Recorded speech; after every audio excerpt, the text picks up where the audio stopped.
Normalement, dans le foot, ce qui se passe sur le terrain, c'est la vérité absolue. Mais alors, qu'est-ce qui se passe quand cette vérité est complètement balayée par une décision administrative? Aujourd'hui, on va se pencher sur une histoire, franchement, à peine croyable. Imaginez, une équipe gagne la finale, soulève le trophée, et puis, plus d'un an après, on vient le leur reprendre. Loin des caméras, loin du stade. Une stupidité à nul autre pareil. Voilà. C'est pas moi qui le dis, ce sont les mots d'une véritable légende du foot africain, Claude Leroy. Et ça résume tout. Le tremblement de terre qui a secoué tout le continent. Et attention, on ne parle pas ici d'une petite erreur d'arbitrage, non. On parle d'une décision qui a tout simplement réécrit l'histoire d'un tournoi majeur.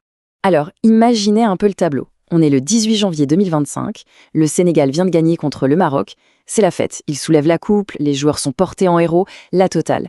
Et puis, paf, on avance de 14 mois. Le 17 mars 2026, un communiqué tombe, comme ça de nulle part. Et il dit quoi? Que le vainqueur, ce n'est plus le Sénégal, c'est le Maroc. Le trophée doit changer de main. Du jamais vu, ou presque, dans le foot moderne. Alors, entrons un peu dans les détails de cette décision. C'est un vrai coup de théâtre administratif, on est d'accord. Un résultat sportif validé sur le terrain, qui est tout bonnement annulé bien après la fin de la fête. Et là, le contraste, il est juste hallucinant. D'un côté, on a le terrain, victoire 1-0 du Sénégal au bout des prolongations, avec un arbitre qui valide tout. Et de l'autre, les bureaux, des mois après. Une défaite 3-0 sur tapis vert, décidée par le jury d'appel de la Confédération africaine de football, la CAF. C'est simple, la performance des joueurs, elle a été rayée de la carte, annulée. Mais la question, c'est comment on a pu en arriver là? Comment une décision pareille a pu être prise? Pour comprendre, il faut revenir en arrière. Au soir de cette fameuse finale, à Rabat, le 18 janvier 2025. Une soirée qui, on peut le dire, a fini dans un chaos complet. Et tout va basculer en l'espace de quelques minutes. D'abord, un but sénégalais refusé.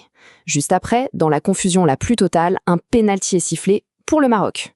Et là, c'est l'explosion. Les joueurs sénégalais sont fous de rage, ils quittent le terrain, le match s'arrête. Pendant 15 minutes, 15 longues minutes, on ne sait pas ce qui se passe, on se dit que la finale est finie.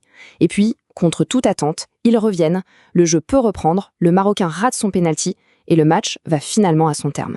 Après ce chaos, la suite, elle se joue bien sur le terrain. C'est Pape Gueye qui marque le but de la victoire pour le Sénégal pendant les prolongations.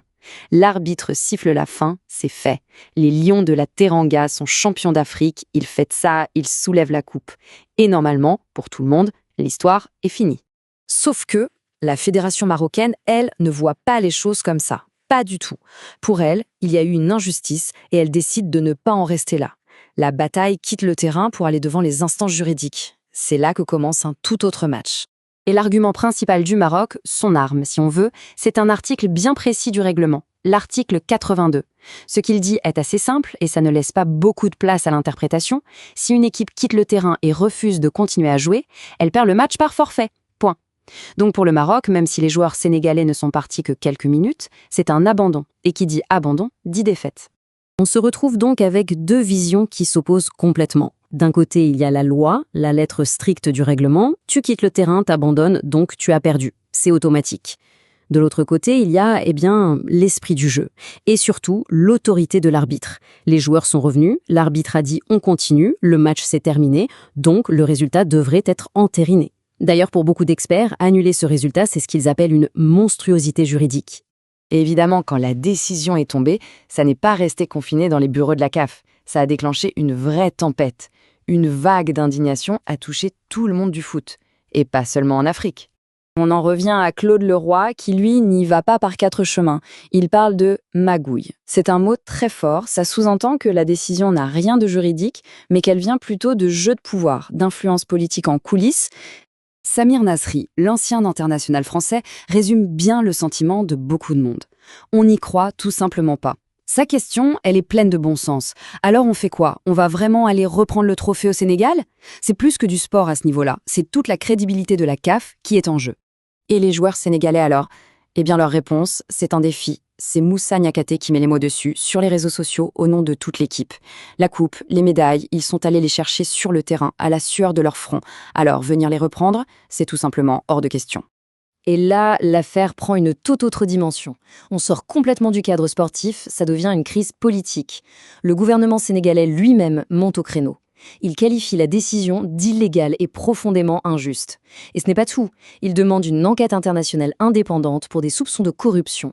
Voilà, la crise institutionnelle est officiellement ouverte.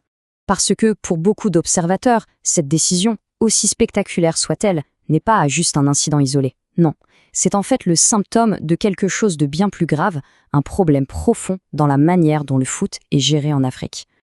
En fait, il faut bien voir que cette affaire, elle n'arrive pas de nulle part. Elle éclate dans un contexte qui est déjà très, très tendu. La CAF est critiquée depuis longtemps pour son manque de transparence. On l'accuse d'être sous l'influence de la FIFA. Bref, il y a ce sentiment général que de plus en plus, c'est la politique qui décide, et pas le sport. Certains vont même jusqu'à parler d'une sorte de mise sous tutelle de la CAF par la FIFA. Et le plus fou dans tout ça, c'est l'ironie de l'histoire, parce qu'il y a un précédent historique assez incroyable. En 1976, lors de la finale de la CAN, devinez quoi? L'équipe du Maroc avait elle aussi quitté le terrain pour protester.